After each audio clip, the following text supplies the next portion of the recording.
பெரிய ஆட்டக்காரன் ஏரியா பக்கமாக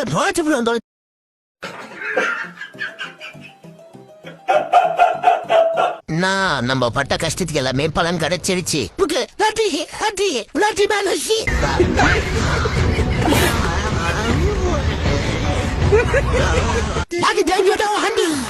நாயகன் நாயகன் ஜனநாயகன் நல்லா அழுத்தம் மாடிங்க. உனக்கெல்லாம் வெக்கமே இல்லையாடா? சோறு தானே திங்கிற. எரிச்சல் வருது இவனை. நான் கெட்ட வாரத்துல திக்கி போயிருவேன். அப்புறம் பெத்தம் கொதிக்குது உன்னை பாக்க பாக்க. அந்த பாயா இருக்கணும்டா. குடிச்சிருக்கேன் சார்.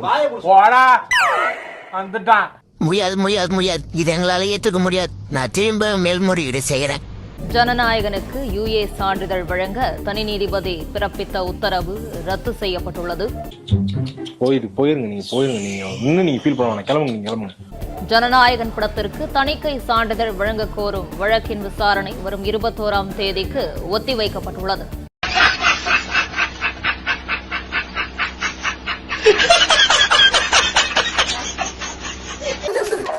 ஐயோ நம்ம தாத்தா அண்ணா கை கொடுங்க. எதுக்கு அவன கை கொடுங்க சொல்றேன். நீ பெரிய மாமிசனே, அது உனக்கு தெரியாது. செம்ம தெரியாது. ஒரு மாமிச மலையே செதுக்கிட்டேன். தணிக்கை வாரியம் தாக்கல் செய்த மேல்முறையீட்டு மனுவுக்கு பதிலளிக்க பட நிறுவனத்துக்கு உயர்நீதிமன்றம் நோட்டீஸ் அனுப்பியுள்ளது. வயசுக்கு வந்தா என்ன வரல என்ன என்ற எல்லாமே போச்சு.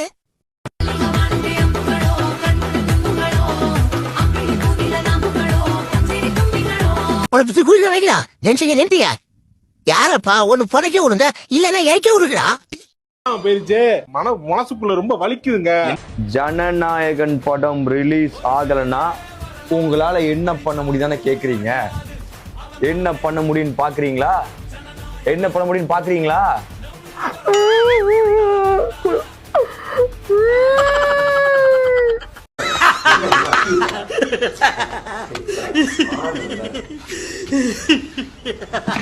ஜனநாயகன் படம் திட்டமிட்டபடி பொங்கலுக்கு வெளியாவதில் பெரிய சட்ட சிக்கல் ஏற்பட்டிருக்கிறது.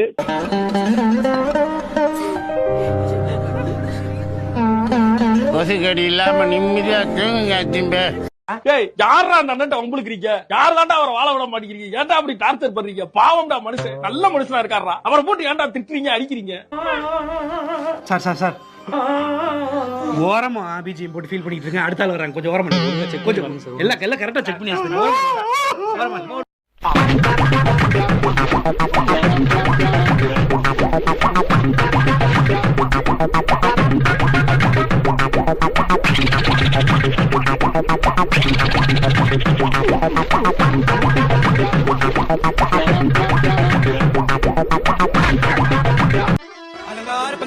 அலங்கார பந்தரிலே அழகாக படுப்பவிட்டோ உங்கள் நண்பன் என்று மறைந்தனார் அன்பு நண்பன் என்று மாண்டனார். அலங்கார பந்தரிலே அழகாக படுப்பவிட்டோ. கடைசியாக தெரிவிக்கப்பட்டிருக்கிற தகவல் என்னன்னா, கேவிஎன் ப்ரொடக்ஷனா அவங்க போட்டிருக்கிற அறிக்கையில எங்களுக்கு சென்சார் சர்டிபிகேட் எடுக்கிறது மன்னிச்சிருங்க பாஸ், எங்களால வர முடியல. சென்சார் சர்டிபிகேட் கொடுக்காம கொள்கை எதிரி சதி பண்றாங்க. இப்பவாவது அவங்களை எதிர்த்து ஒரு அறிக்கை வெளியிடுங்க ப்ளீஸ் அண்ணா. ஐயே இந்த அங்கிள் அழுறாரு. இந்த திரைப்படம் சில தவிர்க்க முடியாத சில காரணங்கள்னால ரிலீஸ் ஆகலை. எல்லாருமே ஹோல் யூனிட்டே கொஞ்சம் ரொம்ப ஆடி போய் தான் இருக்கோம், அதிர்ச்சியில் இருக்கோம். இதை நாங்கள் ஒரு அப்பாயின்மெண்ட் கேட்டிருக்கோம். அவங்க கூடிய சீக்கிரம் எங்களை மீட் பண்ணுவாங்கன்னு நாங்கள் நம்புகிறோம். இதுக்கு ஒரு நல்ல முடிவு கொடுத்து கூடிய சீக்கிரம் இதை ரிலீஸ் பண்ணுவாங்கன்னு நாங்கள் நம்புகிறோம்.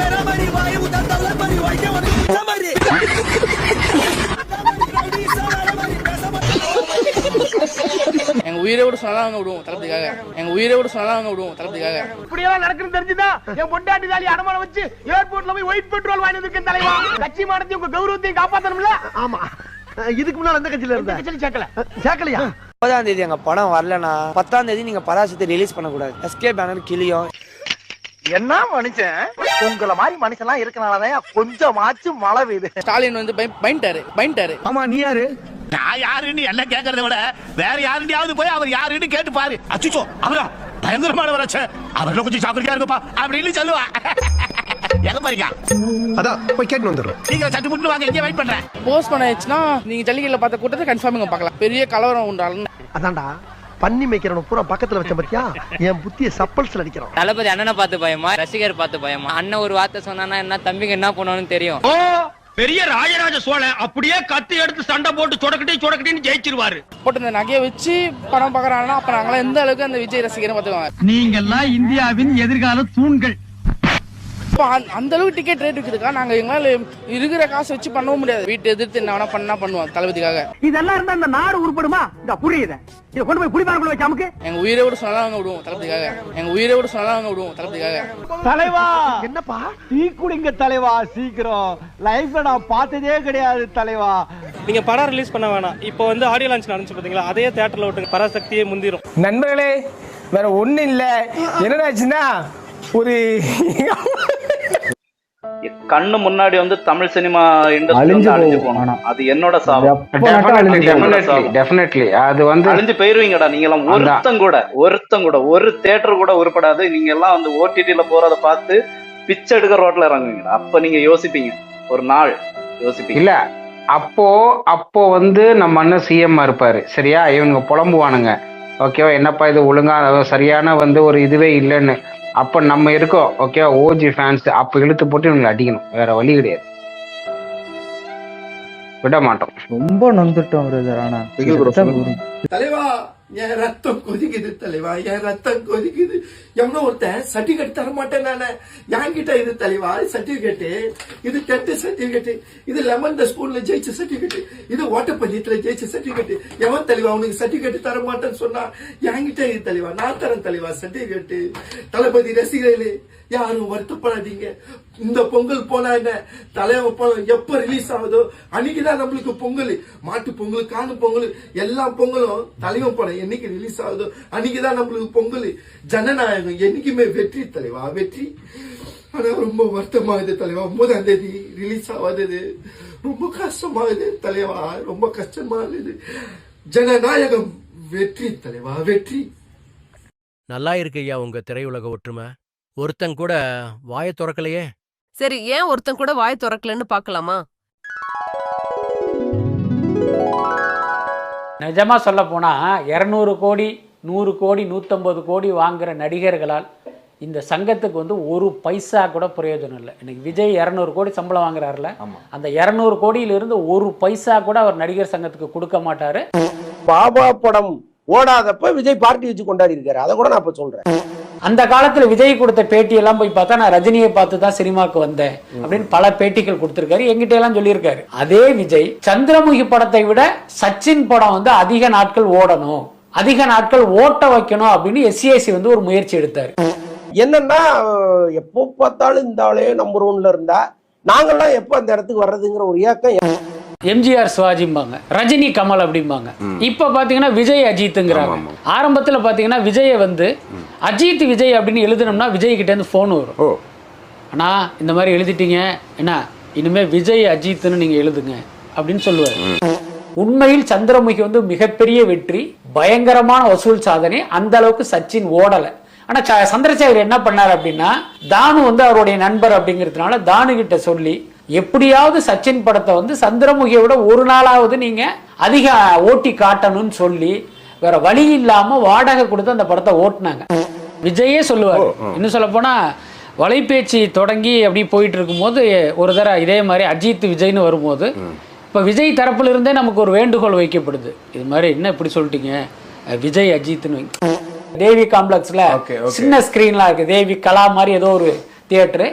அங்க நீங்க போய் பாத்தீங்கன்னா அந்த ஸ்கிரீனே பூட்டி இருக்கும். ஆனா கவுண்ட்ல பாத்தீங்கன்னா அது இத்தனாவது நாள் அத்தனாவது நாள் வந்துகிட்டே இருக்கும். இதோட அர்த்தம் என்ன அப்படின்னா, ரஜினி சூப்பர் ஸ்டார் தான். ரஜினி சூப்பர் ஸ்டாராக இருக்கும் போதே நம்ம அவரை விட நம்ம படம் ஓடிச்சு அப்படின்னு காட்டினோம்னா நமக்கு ஒரு பெருமை தானே. 2026 go DMK, come TVK, that's all.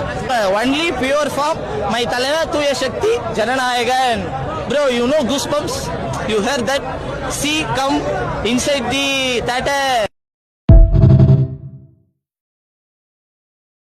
யார் அழுத்தம்னு சொல்ல மாட்டேங்கிறாங்க சார். அது ஒரு நடிகனுக்கு அது இது தேவையில்லை சார். நீங்க சொல்ற அடிப்படையில் அவர் சினிமாவையும் அரசியலையும் பிரித்து பார்க்கிறார், தனித்தனியா பார்க்கிறாரு, ரெண்டுத்தையும் கன்ஃபியூஸ் பண்ணிக்க விரும்பல அப்படின்னு புரிஞ்சுக்கிறேன். எக்ஸாக்ட்லி. சினிமாவையும் பொது வாழ்க்கையும் தனித்தனியாக பார்க்கிறார் சகோதரர் விஜய் அப்படின்னு சொன்னா உள்ளபடியே எனக்கு மகிழ்ச்சிங்க. அப்படின்னா நீங்க என்ன பண்ணணும் தெரியுமா? இதான் கடைசி படம் உங்களுக்கு. இந்த படத்தோட நடிக்கிறத விட்டுட்டு இதன் பிறகு புதுசா ஒரு கட்சி ஆரம்பிச்சு முழு அரசியல்வாதியா மாறி மக்கள் பிரச்சனைகளுக்காக போராட்டம் செய்து வழக்குகளை சந்தித்து சிறை சென்று மக்களோடு நின்று அதன் பிறகு நீங்க முதலமைச்சராகலாம், அமெரிக்க அதிபராக கூட ஆகலாம், யாருக்கும் பிரச்சனை கிடையாது. சினிமாவில் இருந்துதான் நீங்க இங்கே வர்றீங்க, அரசியலுக்கே வர்றீங்க. தலைவா பட பிரச்சனை பொழுது இதே மாதிரி நீங்க அமைதியா இருந்துக்கலாமே. இயக்குனர் S.A. சந்திரசேகர் அவர்களோடு நீங்கள் கோடநாட்டிற்கு அம்மையார் ஜெயலலிதா அவர்களை தேடி சென்றீர்கள், நடிச்சு முடிச்சிட்டீங்க, வெளில வந்துட்டீங்க, அதோட பிரச்சனை முடிஞ்சதுல. தக்லைஃப் படத்துக்கு பிரச்சனை வந்துச்சு. பொது வாழ்க்கைக்கு வந்து விட்டார் அல்லவா. அப்பொழுது சகோதரர் விஜய் அவர்கள் தமிழ் மொழி குறித்து தெரிவித்த ஒரு கருத்திற்காக ஒண்ணு நீங்க ஒரு அரசியல்வாதியாக தமிழ் மொழி குறித்து சொன்ன கருத்திற்காக கர்நாடகால பிரச்சனை பண்றாங்கன்னு சொல்லி அதை கண்டிச்சிருக்கணும். அல்லது உங்களுடைய திரைத்துறை சார்ந்த மூத்தவர் பத்மஸ்ரீ டாக்டர் கமலஹாசன் அவர்கள் அவருக்கு ஒரு பிரச்சனை அப்படின்னு திரைத்துறை சார்ந்தவராகவாவது நீங்க குரல் கொடுத்துக்கணும். நீங்க திரைத்துறை சார்ந்தவராகவும் குரல் கொடுக்கவில்லை. பொது வாழ்க்கைக்கு வந்த தமிழக வெற்றி கழகத்துடைய தலைவராகவும் நீங்கள் என்ன செய்யல. அன்றைக்கு அவர் பக்கம் நிக்கல, தமிழின் பக்கம் நிக்கல, தமிழ்நாட்டின் பக்கம் நிக்கல, தமிழ் மொழியின் பக்கம் நிக்கல.